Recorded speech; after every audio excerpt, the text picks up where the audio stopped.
relationship between the two countries. So I don't think we should get too fazed by comments that are made, particularly if we understand that comments are made partly to pacify domestic electoral compulsions. You have to always look at when a leader makes a statement, just look at this.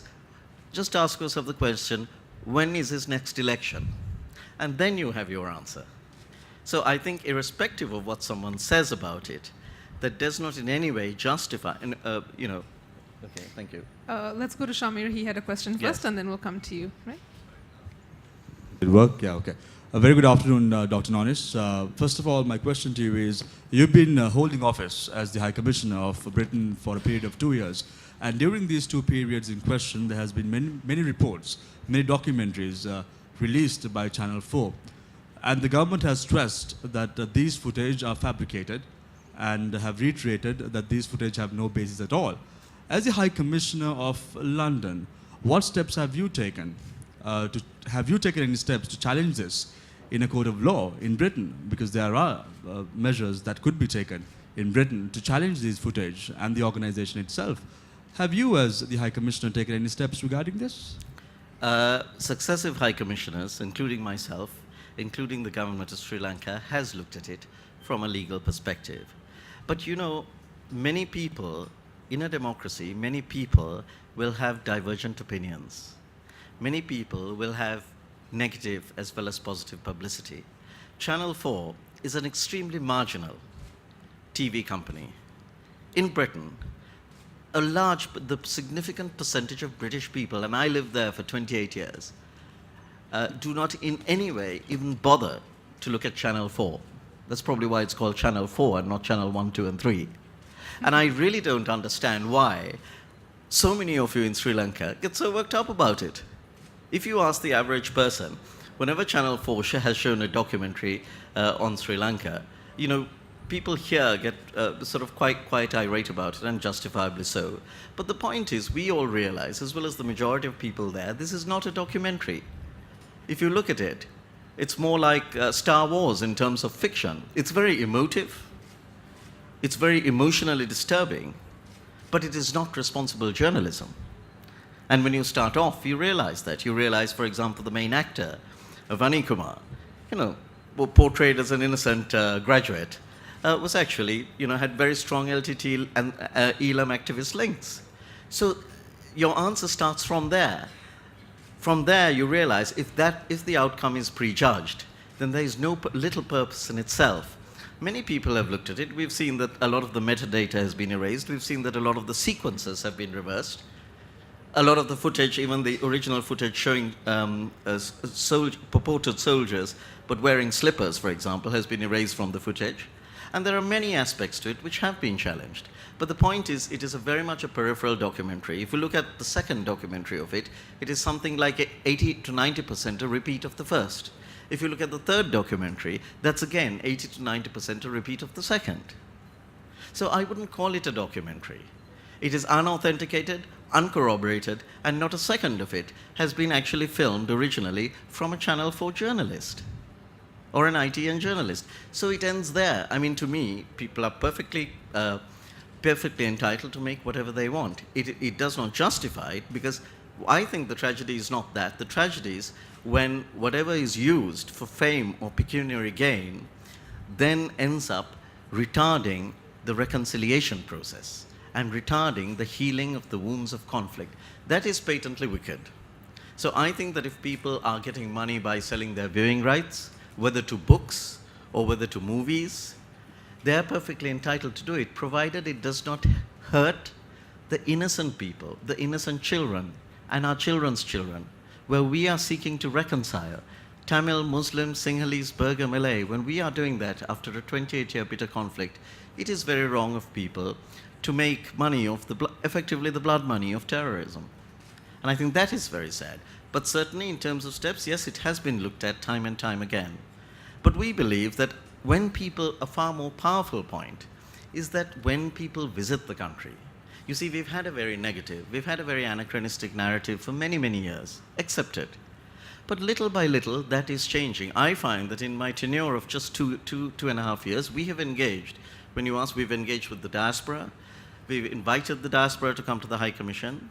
We have touched a certain percentage of them. We've engaged with Commonwealth, with parliamentarians, and with the press. And I find that the most powerful tool is not to get terribly worked up about an extremely peripheral, bohemian TV station of a few people trying to get famous. It really doesn't bother me.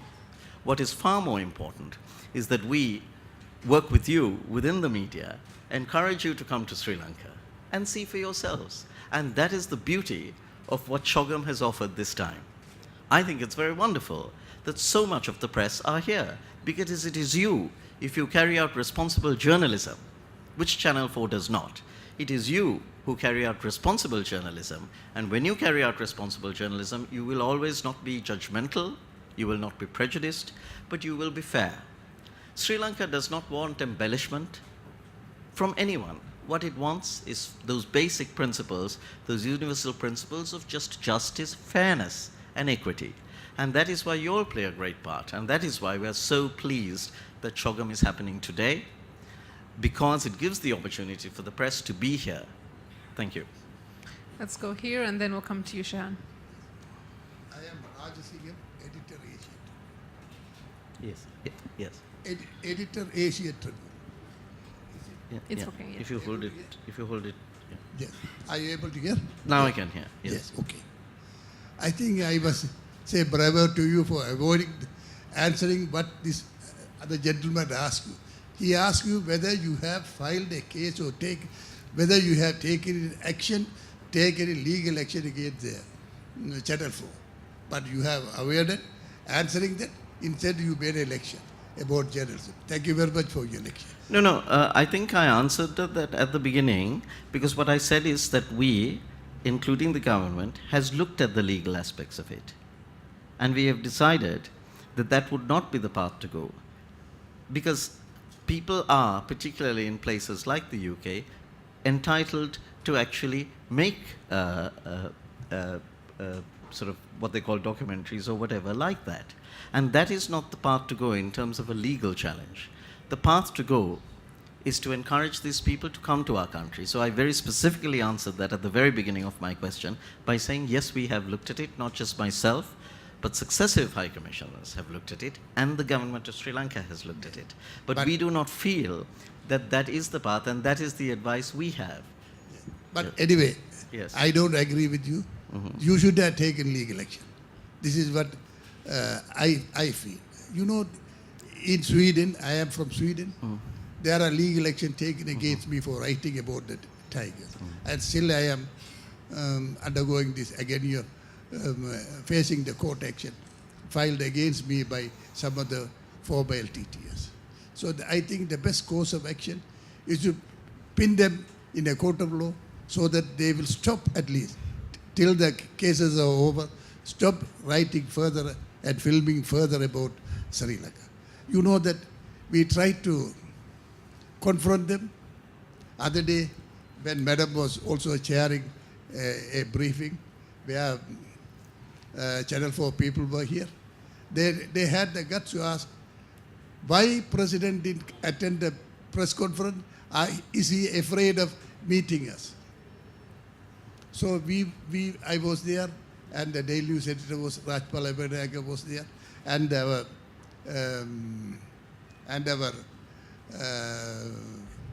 monitoring MP for mass media was there. We tried to confront them and made them to understand and made them to subdue. And just today's press conference, they were able to understand things that they know that Sri Lankans are here. Mr. Rajasingam, if I could interrupt you, do you have a question? Because we're Yes, running yes, out I of have. time because of the President's press conference. Yes, I have. I want to ask only from Dr. Ronis, what type of engagement you have made with the diasporas in London. Yes. That's all. Yes. As I've said, we have had substantial engagement with the diaspora in London. We have regular briefings. We started something after I took up my tenure called a diaspora dialogue, where we have said we invite people of all ethnicities to come. We recognize that they all have their own constituencies. We are not there to preach to them or sermonize to them. That is not our place. but what we have asked them to do is engage in constructive dialogue. And that has worked